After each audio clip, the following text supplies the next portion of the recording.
I spent 4 days exploring Rogers Pass, British Columbia, traversed through insane views, camped on the summit of a mountain, and stayed at an incredible mountain hut. Let's go. It is officially time to bring out the backpacking pack again. The summer is here and the weather's getting warmer, so I am heading out backpacking for 4 days to Glacier National Park, British Columbia.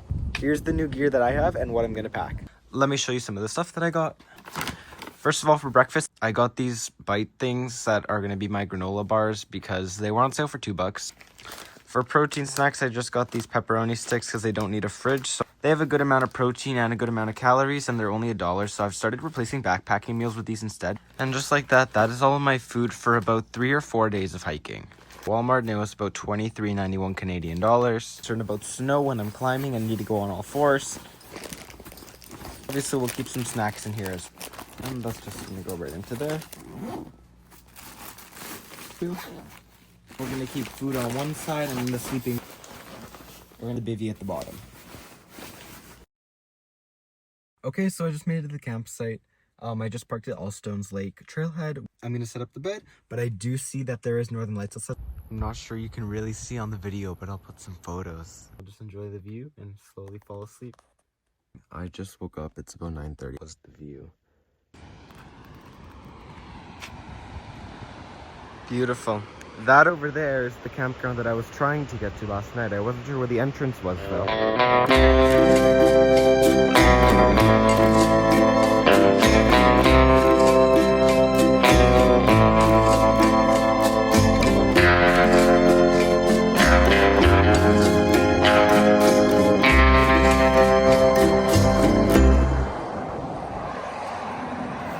I got here just in time for a rainstorm, I guess, since it's summertime now. It looks like it'll be raining for about 2 hours, but after that it should be perfect weather because tomorrow's going to be completely clear. In the meantime, I think I'm going to pack everything, get everything ready, and then I'm going to finish up packing and then we'll see how it goes. We have officially started the backpacking trip. I checked, it's going to stop raining around 5. I didn't want to wait that long, so I decided to just go for it. This is insane. It has completely flooded the river.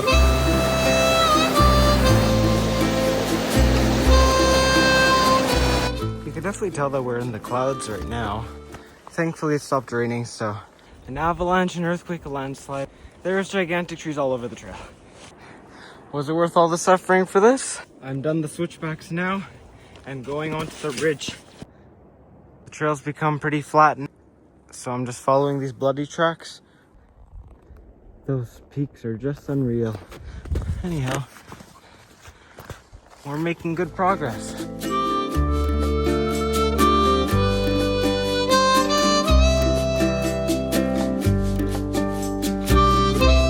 This is actually really cool. You can actually see the Asulkan Cabin where we'll be tomorrow.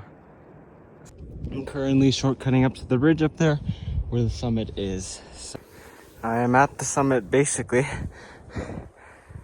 and looks like I got here just in time. Just made it over the edge. That is the summit right there, and that is the view. Unreal.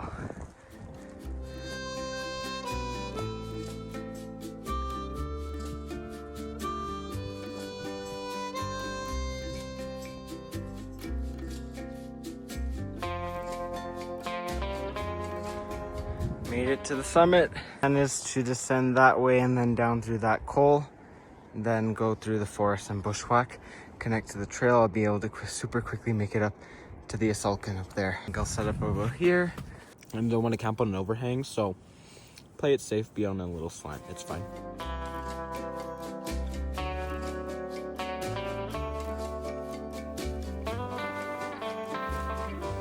I did put some snow into here to get some more water, and I'm warming it up. I've been breathing into it as well to heat it up.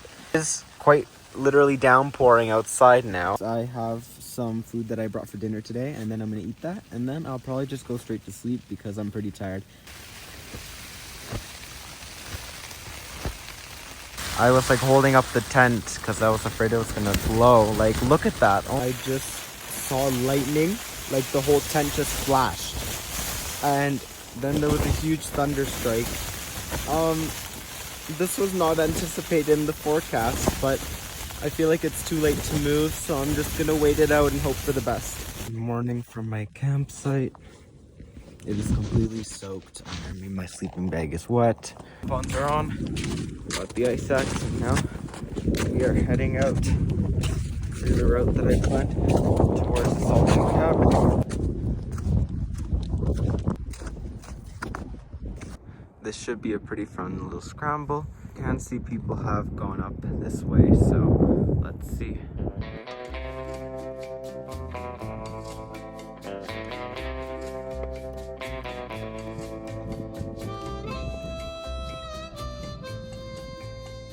Literally just down climbing this. I wasn't sure if that was safe at all, the ridge, so I just decided to go this way. Yeah, I'm just gonna go around and then down there. I'm gonna try to go pretty quickly though, because I don't like being in Avi terrain. You see my route? Definitely not the best, but what we could do. Now we're at the lookout col. Gonna head down that way through the gully, and then we'll be able to link right up with the trail. So I'm gonna head straight down that way. Actually, it doesn't look too horrible at all. I'm feeling really confident in this, and I'm glad I could save a lot of time by cutting off some distance. Plus, get some different scenery.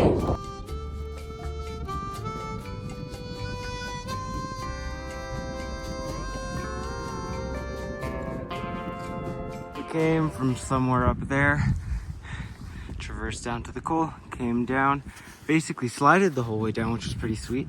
And then now we're making progress. We're just gonna make a left there, and then we should be able to cut right through the trail. I'm not sure why I'm still wearing sunglasses, but I've been bushwhacking through the forest. It's been pretty steep, but I've been very comfortable with it. Yeah, no, but I'm perfectly on track to get to the trail within the next maybe 100 meters of elevation gain. And I'm just following this way basically, so then I'll get right to the trail, and then immediately it turns off to the 300 meters gain before reaching the hut.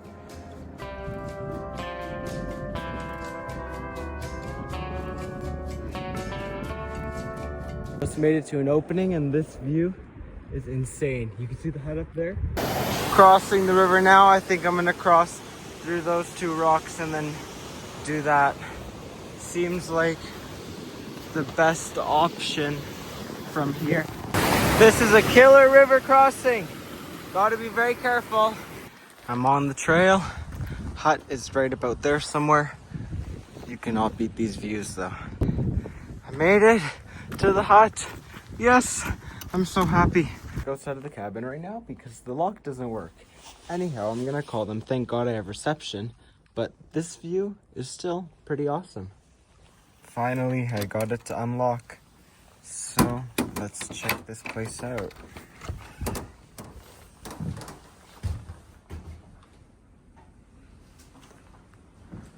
Awesome.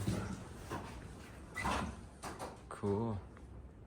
It is pretty windy outside. I'm gonna organize all this and then probably like take a nap or something because I didn't sleep very many hours last night. But found the logbook. Last people that were here were on the 17th of May, so 2 weeks ago. I put everything up to hang.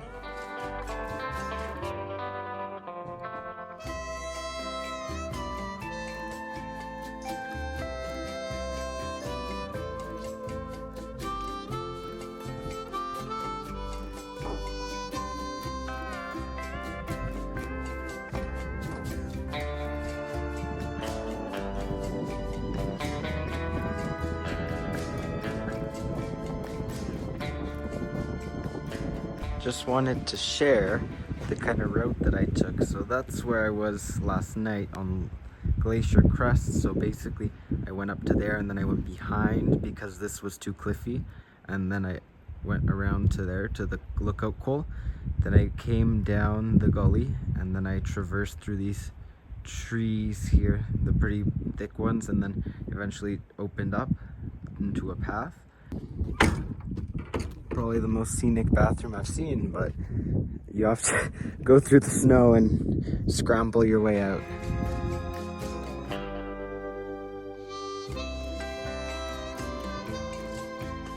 It's about 12 degrees outside right now, and it's absolutely beautiful. The sun is shining, and out in the front of the deck, it is amazing because there's sun, but there's no wind. In about an hour or two, I think I'll make dinner, and for now, I'm just gonna stay here and do this. Today for dinner, we're keeping it pretty simple. We're just making Annie's mac and cheese. This is the final product. Yes, it doesn't look the greatest, but it tastes the greatest, so that's all that matters. The sun is setting and it's absolutely beautiful outside. I'm gonna get some good astrophotography and northern lights tonight. Anyway, I have the alarm set, so I'm gonna start winding down and then I'll be back up at about 12.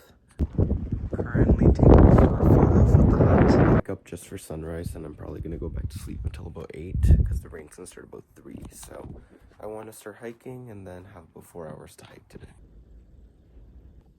It's about 8 a.m. and I'm ready to go and start the circuit for the day. I'm gonna go from here, the Asulkan Cabin. I'm gonna go around here to the Asulkan Pass. Now it's glacier free. So I'll use my satellite map to help me with that. And then I'm gonna go from here and I'm gonna go up to Pterodactyl Peak, which is this little bump right here, which will give an awesome view of the hut and then an awesome view of Young's Peak in this area as well. So that over there is Pterodactyl Peak. First, I'm gonna wanna aim for that little peak over there and then analyze the terrain to move forward. You can see the pass is right there and it looks like someone's been there because I see some tracks. Very straightforward so far. Just been going hill to hill and then assessing which way to go from there. Those tracks that I thought were humans look like some sort of animal. So probably like a bear. Avalanche over there.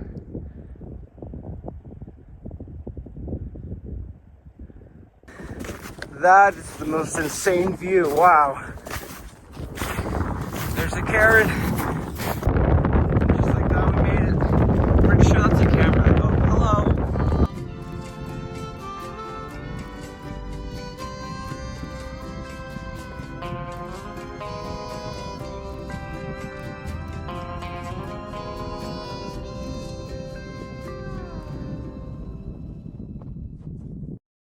This is the Asulkan Pass at 2350 meters. You could see into peaks that were well over 3,300 meters, or about 11,000 feet. These peaks are super remote and it was insanely beautiful. This was definitely one of my favorite views of the whole trip. But do note, this pass does not have a trail and it is super windy.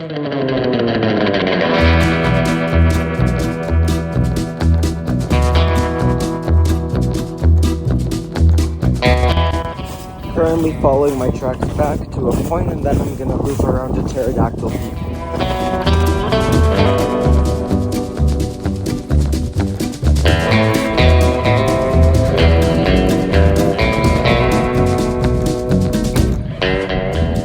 Everyone wrote about these lakes on the logbook, but I didn't think that they would be, like, I thought they would be completely frozen, but looks like they're starting to defrost. This is the Pterodactyl. I'm gonna leave my stuff here and just go right up that gully, I guess. This is fairly easy. Just going up the snowfield and then I'm like 90% sure that's the way. This could be another route, but it looked like it cliffed out over there, so I'll go this way.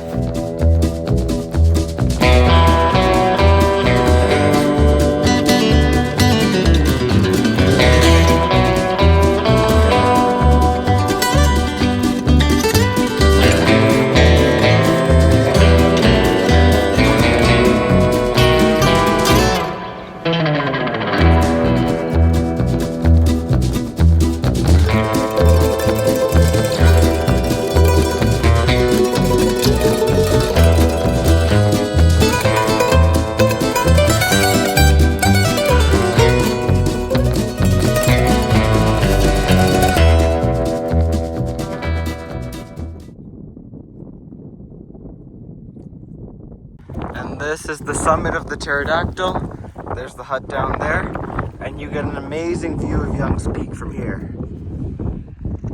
You can see my tracks all the way from the start to when I headed up to the pass, and then when I came all the way down through here. That was an insanely awesome loop. Following this little trail back to the cabin over there, that is the peak we were just on. Yeah. For you.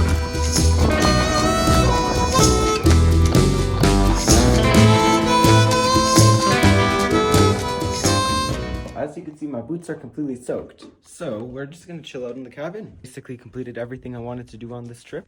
Getting sunburnt was not on the list, but it happened. It took me about 2 hours to do that whole circuit, which isn't bad actually. Might as well just enjoy the beautiful place that I'm in right now. I've been staring out this window for like the last 20 minutes and it is just so beautiful. Surprisingly, it's warmed up. I thought it would be raining by now, but I'm just enjoying the front patio here. I mean, how many times have I showed you this view? But it just keeps getting better the longer I look at it, honestly. It has definitely started raining. I can feel it now. But all those peaks in the distance are gone. Cloud level is pretty low as well. Extremely windy outside. You can feel the whole place shaking. Again, for dinner, we're keeping it simple. I absolutely love these for backpacking. They're super small and they have tons of protein and tons of calories. And they're super easy to make, especially in this kind of cabin. So we're just letting that cook. And that is dinner with complete whiteout views. Okay, it just stopped raining. And it looks so insane with the clouds. I can't tell if these are ptarmigans or not. I'm just gonna organize everything a little bit for tomorrow morning. I'm just gonna chill for now. And yeah, not really in a rush to wake up tomorrow. I just want to leave maybe by around 8 or 9. I'll sleep about 8 hours and then whenever I wake up, I'll just head out. Should be pretty simple to go back, only about 7 kilometers and all downhill, so won't take more than 2 hours. Morning, it did snow overnight. It looks like it was raining or snowing all night because there was some extra snow on the steps especially. And it is pretty cloudy over there. Mountains around us are still open, but there's not much more for me to do here other than to finish packing up and then head out of here. And that is a goodbye for now to the Asulkan Cabin. And I'm ready to return to civilization, so let's do it. That was probably the sketchiest river crossing I've done from all that rain. The water was all the way up to here. That's where we came from, and now it's snow-free. And just like that, I've officially looped the Glacier Crest and Asulkan Valley Trail successfully. On the road back, I actually saw that Wapta Falls was on the way, so I decided why not stop because I was in no rush to get back. Anyhow, it was this gravel road to get there, but it was totally worth it for this view.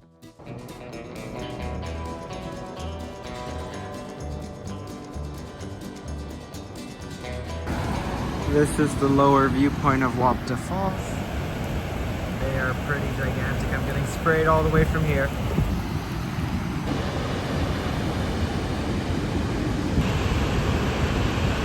Great hike, definitely worth the 4 kilometers. Plus it's right off the highway, so it's amazing to do anyway.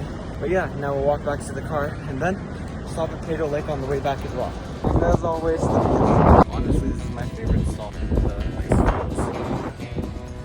Now to drive back to Edmonton. Thanks for joining me on this trip. I upload videos just like this weekly, so if you want to see more epic adventures, watch a video like this here and subscribe for more.